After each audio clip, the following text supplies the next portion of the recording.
What should younger individuals diagnosed with myeloma know about preserving fertility before starting treatment? This is so important. We like our patients to not only enjoy their remission, but also being able to return to what normal is like.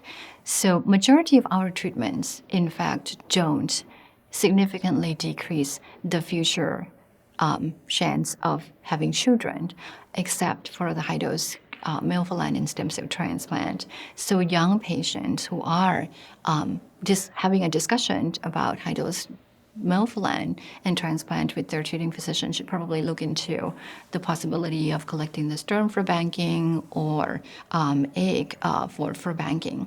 Now, this is for future, but for right now, unfortunately, a lot of our treatments continue to have concurrent risk to the fetus. And that means increased chance of genetic abnormalities. We don't want to ever repeat the history of thalidomide class drug causing fetal defect. So I'm encouraging all of our myeloma patients to consider adequate contraception, not to expose the partner to chemotherapy unnecessarily, but also as they have a conversation with their treating physician going forward, bring this up to the forefront. A lot of us are used to treating older individuals. Myeloma is a disease of older adults most of the time, with the median age at the time of diagnosis that's really about 64, 65.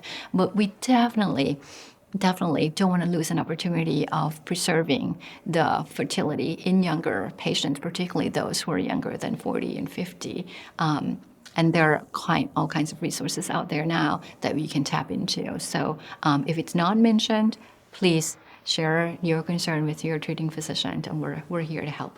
Your patients, especially the younger ones, may be really interested because I think for your female young patients, it's a really big deal. Like they're too afraid to talk about, difficulty with sex, vaginal dryness, like all these things that are like complex conversations for young women to have, especially with their cancer doctor who's like generally useless about these things. That like if you had like an OBGYN who was into cancer, that they would be the perfect person to talk about both, pre-transplant, post-transplant, fertility preservation, and then who should go on hormonal replacement therapy, what the risks of that are, how it will help your bone density as a myeloma patient. Like there's a whole aspect to this that I think we don't talk about enough for patients. Who is the appropriate professional to consult regarding initial fertility concerns?